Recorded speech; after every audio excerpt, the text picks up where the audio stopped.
En Afrique de l'Ouest, précisément en Côte d'Ivoire, si un pasteur n'a pas d'argent, ses fidèles l'insultent, voire même frapper leur pasteur, mais quand tu as un peu d'argent, ses fidèles peuvent même lécher tes chaussures. Et cela explique que ces fidèles qui insultent et frappent leur pasteur sont sous la malédiction. Ne néglige pas un pasteur parce qu'il n'a pas d'argent, ne le traite pas de faux parce que souvent les pasteurs que les hommes considèrent comme des vrais serviteurs de Dieu, Dieu ne les considère pas. Il y a un proverbe qui dit, « Le ventre affamé n'a pas d'oreille ». Quelqu'un qui souffre est capable de tout. Je vais vous rendre un témoignage que moi-même j'ai vécu, mais avant cela, vous devez savoir que tous les témoignages que je rends sur mes livres sont des choses vraies, ce ne sont pas des fables ou des fictions. Moi-même en vous rendre les témoignages que je rends dans mes livres, j'expose ma vie et celle de ma famille. Je suis attaqué chaque jour pas des féticheurs et des sorciers, mais le Seigneur Jésus m'en délivre toujours. J'ai publié un livre sur YouTube dont le titre est « Il est sorti avec une lesbienne de l'église qui était Mami Wata ».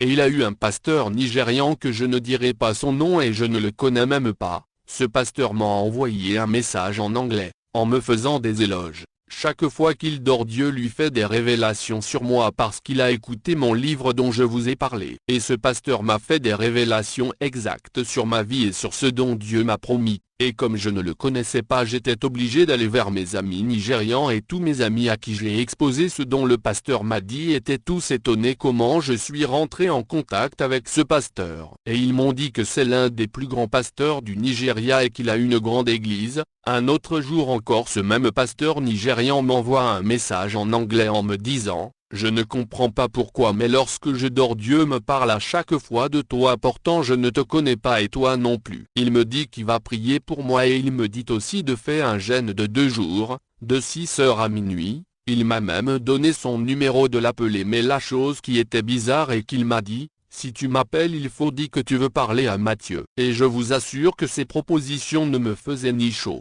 ni froid parce que je ne sers pas Dieu pour être un grand pasteur ou être riche, mais c'est pour accomplir ma mission que Dieu m'a confiée sur la terre, et j'ai pris un long moment pour analyser les propos de ce pasteur et en analyse, j'ai compris qu'il me disait de faire un jeûne de 6 heures à 12 heures du soir, et je me suis assis et j'ai calculé les heures de jeûne qu'il m'a données. D'abord il me dit de commencer à 6 heures et de terminer à 12 heures du soir. Or dans 12 heures, il y a 6 heures quand tu mets 6 de 12 heures du soir plus les 6 heures du matin où je devais commencer qu'a fait 666. Donc j'ai compris directement que cette affaire est louche et ce qui m'a sauvé dans cette affaire est que je travaille où je fais mes affaires à part l'œuvre de Dieu. Et j'ai posé maintenant la question à ce pasteur nigérian, je lui ai dit j'ai compris tout ce que tu m'as dit et toutes tes révélations sont vraies. Alors s'il vous plaît parlez-moi un peu de vous. Depuis que j'ai posé cette question jusqu'à aujourd'hui, il ne m'envoie plus de messages et ne me parle plus. En réfléchissant,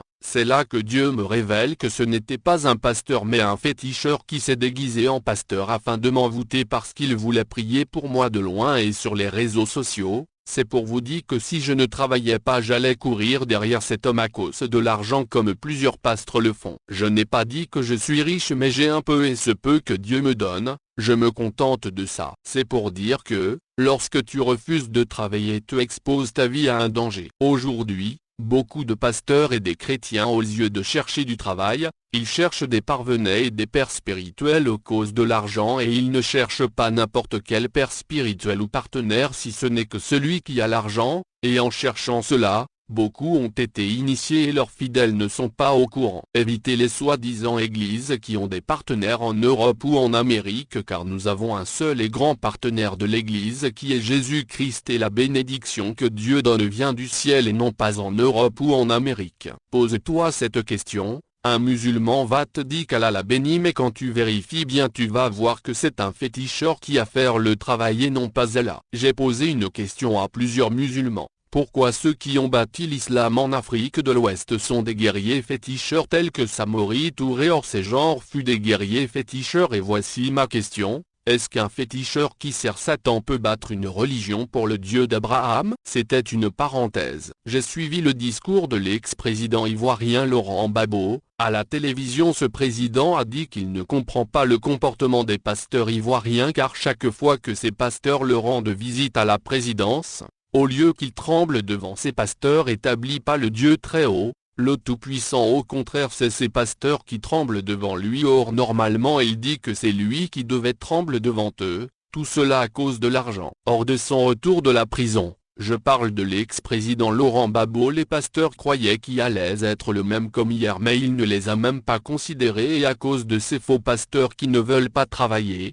le nom de Jésus-Christ est insulté au milieu des païens et à cause de l'argent, Judas a vendu Jésus. Aujourd'hui, il y a plusieurs Judas qui trahissent Jésus à cause de leur faim. Tout cela sont les conséquences de refus de travailler. Je le répète, les temps pleins n'existaient pas dans la Nouvelle Alliance. Ce que les gens oublient c'est qu'un sacrificateur ne doit pas être très riche parce que l'argent sépare l'homme et Dieu car les deux ne se communiquent pas. Même quand tu lis dans la Bible il n'y a aucun sacrificateur, apôtre et prophète qui étaient riches comme des pasteurs de notre époque qui utilisent l'argent de l'Église à leur propre compte et ils nous font croire que Dieu leur a bénis. Pose-toi cette question. Pourquoi Satan donne beaucoup d'argent aux faux pasteurs? Je dis bien faux pasteurs car tous les pasteurs ne sont pas des faux. Pourquoi Satan ne rend pas ses féticheurs plus riches? C'est parce que la vie des sacrificateurs est sacrée, ils ne doivent pas se mêler avec l'argent mais ils peuvent avoir le nécessaire pour sa vie. Voilà pourquoi le prophète Agur dit à Dieu, je te demande deux choses avant que je meure, ne me donne pas beaucoup de richesses de peur que dans l'abondance je te renie et dis qui est l'Éternel pour que je le suis, ou ne me rends pas pauvre de peur que dans ma pauvreté je puisse maudire mon Dieu mais donne-moi le nécessaire.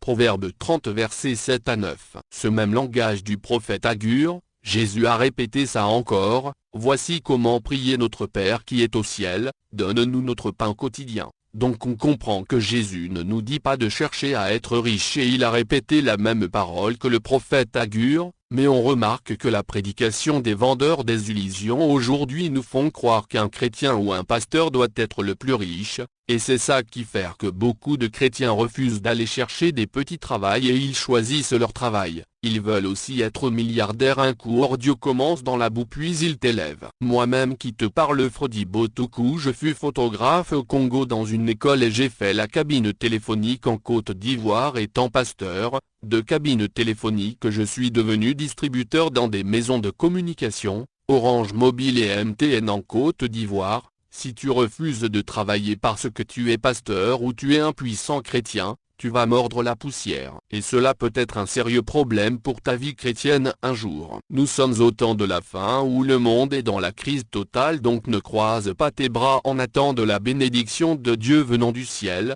et même si Dieu t'a promis une grande bénédiction, c'est en travaillant que tu seras béni. Je le répète, le pasteur est au-dessus des présidents, des rois, et tous ceux qui vivent sur la terre parce que les pasteurs représentent Dieu sur la terre. Seuls nos comportements devant ces personnes qui peuvent faire la différence entre nous les chrétiens et ces personnes. C'est pour dire que tant que le pasteur ne se fait pas respecter ou ne s'impose pas, ces genres de personnes ne nous respecteront jamais. Plusieurs pasteurs se vantent, je suis un ami du président de la République ou je prie pour le président, mais remarquez quelque chose, il dit ceux qui prient pour ces présidents mais ce sont ces mêmes présidents qui font des vilaines choses sur la terre, ils votent même des lois que la Bible a interdit. Pourtant ces présidents ne changent jamais leur comportement et ont toujours des fétiches avec eux. Un véritable pasteur ne peut pas cohabiter avec des personnes qui ont pour partenaire Satan parce que les fétiches de ces politiciens ne peuvent pas accepter que la lumière de Jésus, un pasteur,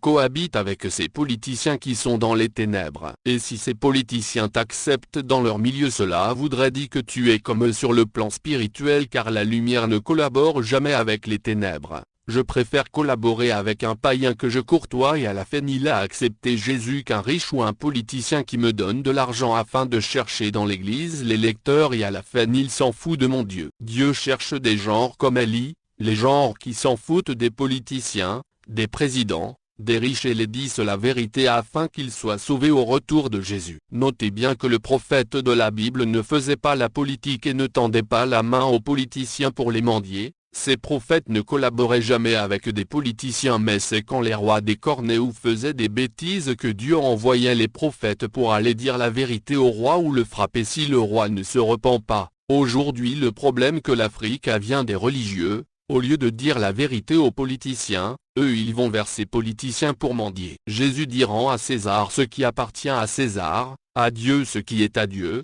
Cela explique clairement qu'un pasteur ne doit pas faire la politique dans l'église et tant que tu ne veux pas travailler tu vas trahir Jésus comme l'a fait Judas. On n'a pas besoin de millions ni de milliards pour vivre mais on a besoin du nécessaire, tellement que les frères en Christ ne veulent pas travailler. Les sœurs en Christ refusent de marier des pasteurs et des frères en Christ, elles préfèrent marier des païens et les ramener à l'église, ils ont peu de manger alléluia amen. Or celui qui a accepté Jésus est l'homme le plus béni de la planète, il verra cette bénédiction s'il travaille. Un chrétien ou un pasteur qui n'a pas de soutien financier dans son ministère ou dans sa vie doit chercher du travail sinon tu seras comme Ésaü le frère de Jacob qui a vendu son autorité à cause de la faim ou comme Judas qui a vendu Jésus à cause de 30 pièces d'argent. À cause de la cupidité, plusieurs frères ont peu de semer pour la construction d'une église au sein de leur communauté, parce que quand on cotise et on construit l'église, à la fin ça devient un patrimoine pour le pasteur et ses enfants.